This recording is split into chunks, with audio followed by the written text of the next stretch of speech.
وہ فریق ہیں، ان کے مابین جو لڑائی ہے، ان کے مابین جو ایک کشمکش ہے، یہ کبھی ختم ہونے کی نہیں ہے. جتنے مرضی آپ فلسفی اور مفکرین لیں اور ان کا خیال ہے کہ یہ ختم ہو جائے گی، یہ اور بڑھے گی.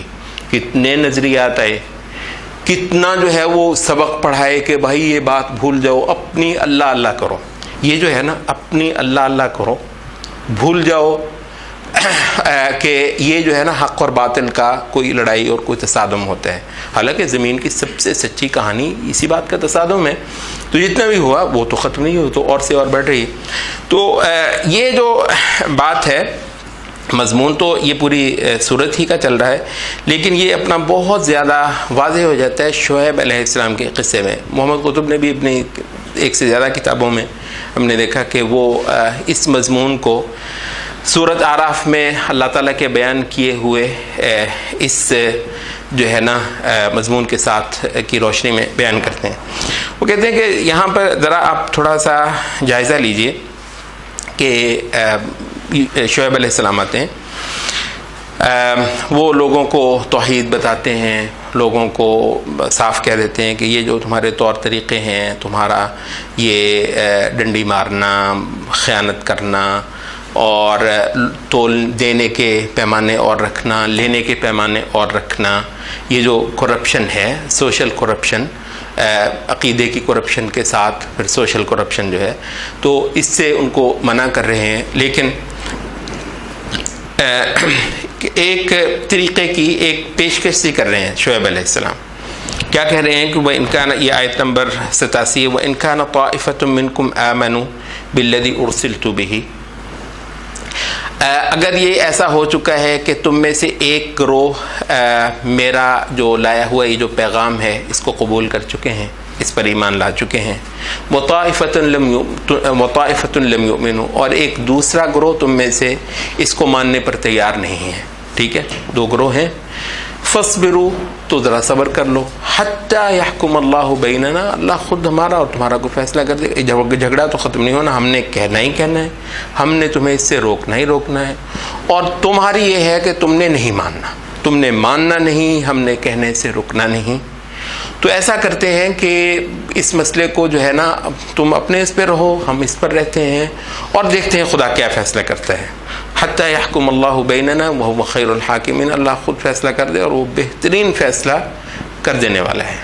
اچھا جی، کہتے ہیں کہ یہاں جو ہے وہ جو ملأ ہیں، چودھری وڈیرے قوم کے، ان کا کیا جواب ہے اس کے مقابلے؟ قال الملأ الذین استکبروا من قومہ، کہا ان وڈیروں، سرداروں نے، چودھریوں نے جو متکبر تھے شعیب کی قوم سے، لَنُخْرِجَنَّكَ يَا شعیب، شعیب ہم تمہیں نکال کر رہیں گے، وَالَّذِينَ آمَنُوا مَعَكَ، اور جتنے تیرے ساتھ ایمان لے آ چکے ہیں ان کو بھی، مِن قَرْيَتِنَا، اپنی اس بستی سے، یہاں سے تمہیں رہنے نہیں دیں گے، یہاں سے تمہیں نکال کر رہیں گے. اَوْ لَتَعُودُنَّ فِي مِلَّتِنَا، یا پھر تم ہمارے دستور میں واپس آ جاؤ، تم ہمارا جو ایک آبائی طریقہ ہے، وہ تہذیب جس کے ہم ڈنکے بجاتے ہیں، تمہیں وہ ماننی پڑے گی. قَالَ وَلَوْ كُنَّا كَارِهِينَ، شعیب علیہ السلام نے کہا کہ اگرچہ ہم اس پر مجبور بھی کر دیے جائیں، یعنی ہم اس کو نہ ماننے والے ہوں، مجبور کر دو گے تم ہمیں. قَدْ افْتَرَيْنَا عَلَى اللَّهِ كَذِبًا إِنْ عُدْنَا فِي مِلَّتِكُمْ بَعْدَ إِذْ نَجَّانَا اللَّهُ مِنْهَا، ہم نے خدا پر بہت بڑا جھوٹ باندھا، اگر اب کبھی بھی ہم تمہاری اس ملت میں واپس آ جائیں بعد اس کے کہ اللہ تعالیٰ نے ہمیں تمہاری اس شرک کی ملت سے نجات دلائی ہے. وَمَا يَكُونُ لَنَا أَن نَّعُودَ فِيهَا إِلَّا أَن يَشَاءَ اللَّهُ رَبُّنَا، ہم تو کبھی بھی اس میں واپس نہیں آنے والے سوائے یہ کہ اللہ ہی کو کچھ اور منظور ہو.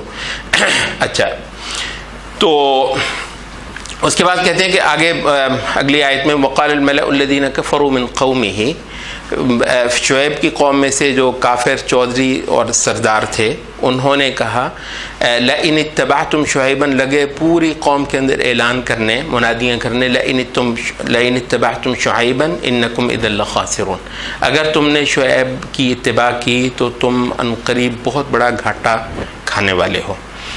اچھا، تو یہاں پر وہ کہتے ہیں کہ یہ ہے حقیقت اس تعلق کی، یعنی اگر اہل حق جو ہیں وہ کچھ نہیں کریں گے تو ناممکن ہے کہ وہ یہ نہ کریں. اب آپ ذرا یہ دیکھیے، یہ جو ہے نا اپنی ملت میں لے کر آنا ہے اور اس پر انہوں نے جبر کرنا ہے. جبر کے البتہ یہ ہے کہ مختلف طریقے ہو سکتے ہیں. اس وقت جو ہے مطلب ہے کہ مسلمان ملکوں کو امدادیں جو ہیں، امدادیں ملنا بڑی بڑی شرطیں ہوتی ہیں ساتھ. یہ آپ کا نظام تعلیم کے لیے کتنا، سوچو ذرا، یہ یعنی واقعتاً ان کو پیسے کی ضرورت نہیں ہے، یعنی آپ کے تعلیمی اصلاحات کے لیے اتنا بڑا بڑا فنڈ کیوں دے رہے ہیں؟ یہ کیا ہے؟ اولتعودن فی ملتنا، ملت ہے. ملت کو دماغوں کے اندر انڈیلنے کے لیے کیا طریقہ ہوتا ہے؟ ایجوکیشن، تعلیم. اچھا، کہہ رہے ہیں کہ ہم نے کہا کہ ہم اپنی تعلیم اپنے طریقے سے اپنے مدرسوں سے دیں گے. کوئی اس قدر بڑے پروجیکٹ ہیں کہ مدرسوں کی اصلاح کرنی. کیا مطلب ہے اصلاح کرنی ہے؟ اصلاح ایک تو ہو سکتا ہے ہمارے امام غزالی سے لے کر وہ کہہ رہے ہیں جی ہم نے اپنے جو ہے نا وہ ہمارا نظام تعلیم اصلاح کا ضرورت مند ہے. غزالی نے اصلاحات کی ہیں، وہ نظام الملک نے جو ہے وہ مدارس کے معاملے میں اصلاحات کی ہیں. شاہ ولی اللہ نے وہ یعنی ان اصلاحات کے لیے پریشان ہیں جو شاہ ولی اللہ مثلا کہہ رہے ہوں گے یا غزالی کہہ رہے ہوں گے. ان اصلاحات کے لیے پریشان ہیں. کون سی اصلاحات کرنا چاہتے ہیں؟ آپ کے کہتے ہیں مدارس کو ٹھیک کرنا ہے، اور آپ کے جو اسکول ہیں اور کالج ہیں ان کے اندر آپ کو دینا ہے. اس پر پیسہ، اور صرف پیسہ نہیں ہے، مطلب ہے کہ ڈراتے اور دھمکاتے ہیں. یعنی اس میں کوئی بھی شک نہیں ہے کہ کئی سارے مسلمان لیڈر جو ہیں، مسلمان حکمران جیسے کیسے بھی تھے، جیسے تھوڑا سا ان کا رجحان اس طرف کو ہوا کہ وہ یہاں پر دین محمد کا کچھ احیاء کریں، اس کے اندر کچھ ریوائول کریں، اڑا دیے گئے، تختے الٹے گئے، اور یعنی یہ کس کو سمجھ نہیں ہے.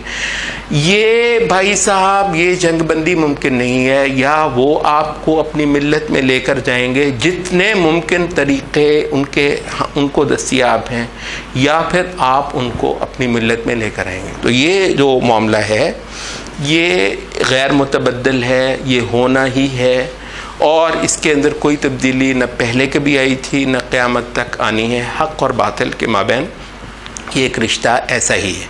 تو یہ سورۃ اعراف کو پڑھتے ہوئے آپ مسلسل ایک عمل سے جو گزرتے ہیں، حق اور باطل کی وہ جنگ اور وہ کشمکش جو اللہ کی ولایت سے شروع ہوتی ہے بمقابلہ شیاطین کی ولایت کے. ٹھیک ہے، تو یہاں آپ تھوڑا سا جائزہ ضرور لیا کریں بھائی قرآن پڑھتے ہوئے کہ یہ جو محض اللہ اللہ کرنا، جی نماز ہے، حاجی صاحب عمرے پہ عمرہ اور انشاءاللہ حج پہ حج، اور جو ہے وہ نیکی کے ایسے اعمال کر کے، تو وہ جو ملت کی بات تھی، ملت جو کہ دراصل عبادت کی بنیاد ہوتی ہے اور ملت پر مقابلہ ملت ہوتی ہے، اس میں آپ کہاں ہیں؟ آپ کی نمازیں کہاں ہیں اس کے اندر؟ آپ کی یہ تکبیرات، مطلب ہے وہ ہم یہ جو عید پہ ماشاءاللہ دل خوش ہو جاتا ہے، اللہ اکبر. پتہ ہے اللہ اکبر کا مطلب کیا ہے؟ اللہ اکبر کہنا یہ پورا ایک تہذیب کو ختم کرنے کا اعلان ہوتا ہے اور ایک تہذیب کو کھڑی کرنے اور قائم کرنے کا اعلان ہوتا ہے. تو بھائی توحید، یہ توحید کا یہ میں نے کہاں چلا گیا ہے؟ تو یہ وجہ ہے مطلب ہے کہ اس وقت جو ہے نا وہ میٹھی میٹھی باتیں کرنا اور جو ہے وہ چھوٹے چھوٹے اعمال پہ اتنے خوبصورت تقریریں کرنا، سر دھنتے ہیں، مزے آ جاتے ہیں بندے کو، اور یہ چند ایک جو اس طرح کے کٹے پھٹے اعمال سے آپ سمجھتے ہیں کہ وہ مقصد حاصل ہو گیا. بھائی صاحب جس کے لیے نبوتیں آئی ہیں، ٹھیک ہے، جس کے لیے رسالتیں آئی ہیں، سورۃ اعراف پڑھیے اور ایک سورۃ اعراف ہی کیا قرآن میں سارا پڑھیے. دیکھیے نیکی جو ہے نا، نیکی کا ایک خاص تصور دیتا ہے قرآن. نیکی کا بہت بڑا گہرا جامع اور سماجی تہذیبی ایک موضوع ہے نیکی، عبادت. تو وہ لینے کی کوشش کریں تو پھر آپ کو انشاءاللہ محسوس ہوگا کہ یہ نمازیں کیا چیزیں ہیں، یہی تکبیریں، یہی تسبیحات انشاءاللہ العزیز، ان کے اندر پھر وہ اصل حقیقت آ جائے گی جو بالعموم اس وقت مفقود ہے. سبحان